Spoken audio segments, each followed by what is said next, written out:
SSC ২৭ batch কমার্সের শিক্ষার্থীরা first year, তাই না? সো আমার ফার্স্ট ইয়ারে অনেকগুলো বিষয় তোমাদের সাথে একটু শেয়ার করার চেষ্টা করবো আজকে। দেখো আমি কীভাবে আমার ফার্স্ট ইয়ারটা কাটিয়েছিলাম তোমার সাথে আজকে এই বিষয়টা একটু শেয়ার করার চেষ্টা করবো এবং তোমাকে একটা স্মার্ট গাইডলাইন দিয়ে দিব, যেটার ফলে তুমি কমার্সের শিক্ষার্থী হয়েও আমার মতন ঢাকা বিশ্ববিদ্যালয়ে এফবিএসে পড়াশোনা করতে পারবা, যদি আমার কথাগুলো এখন থেকে একটু শুরু করার ট্রাই করো।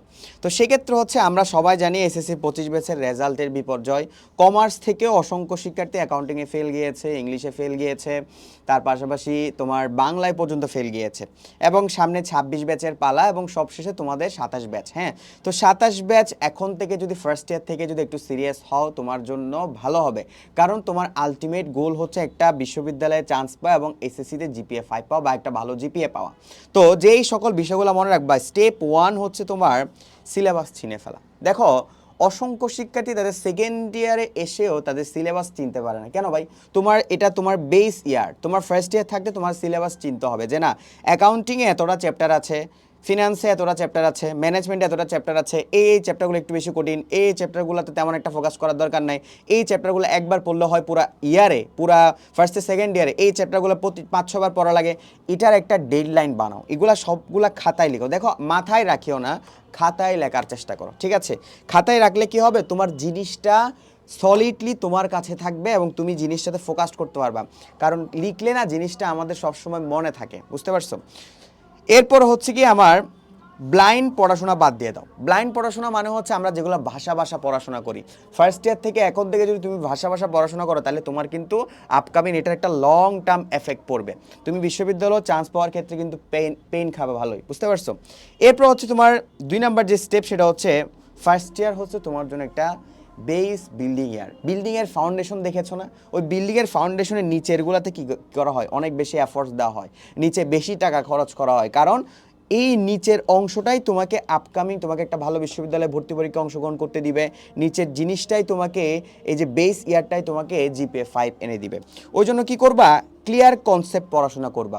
যেই টপিকটা তুমি পড়তেছো, ধরো তুমি অর্থের সময়মূল্য পড়তেছো, ওইখানের ফর্মুলা, ওইখানের বেসিক, হ্যাঁ ওইখান থেকে কী কী সিকিউ আসতে পারে, সিকিউ টাইপগুলো দেখে নিবা। আর সবশেষে বড় বিষয় হচ্ছে গিয়ে এই যে ফার্স্ট ইয়ার বেস ইয়ার কেন বলছি, আমি ফার্স্ট ইয়ার থেকে বিশেষ করে নোট বানানো শুরু করেছিলাম। আমার প্রত্যেকটা সাবজেক্টের জন্য প্রত্যেকটা চ্যাপ্টার ভিত্তিক কিন্তু নোট ছিল। আমি অ্যাকাউন্টিংয়ের জন্য একটা নোট খাতা বানিয়েছিলাম, ম্যানেজমেন্টের জন্য একটা নোট খাতা বানিয়েছিলাম, বাংলার জন্য একটা নোট খাতা বানিয়েছিলাম, এবং সেগুলো আমি কোনো একটা ইম্পর্টেন্ট ইনফরমেশন পেলে ওখানে আমি কালেক্ট করে রাখতাম, যার কারণে আমি অ্যাডমিশনও অনেক বেশি হেল্প পেয়েছি, বুঝতে পেরেছো?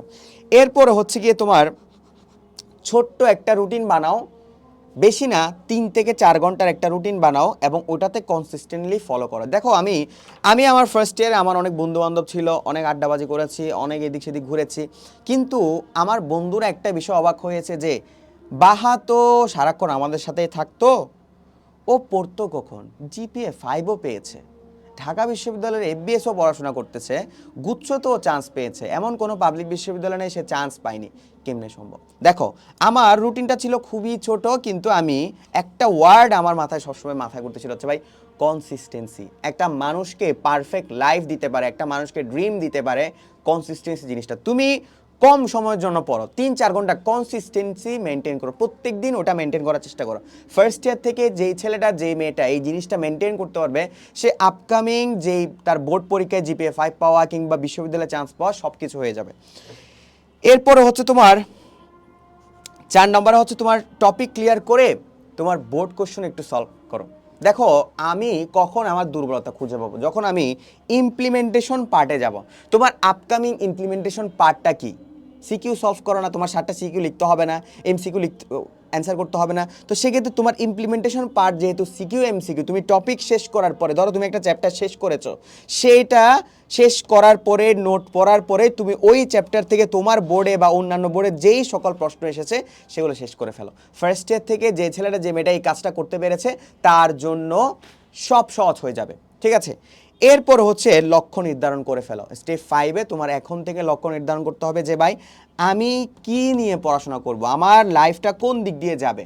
হ্যাঁ, আমি কি বাইরের দেশে চলে যাব, আমি কি হায়ার স্টাডিজে যাব, আমি কি ঢাকা বিশ্ববিদ্যালয়ে পড়াশোনা করব, আমি কি গুচ্ছতে পড়াশোনা করব, আমি কোন সাবজেক্টে পড়াশোনা করব, এগুলো এখন থেকে আইডেন্টিফাই করে বলো। আমি ফার্স্ট ইয়ারেই ধরে নিয়েছিলাম আমার জিপিএ 5 লাগবে অথবা একটা ভালো জিপিএ লাগবে এবং আমি ঢাকা বিশ্ববিদ্যালয়ে এফবিএস এর চান্স পাবোই।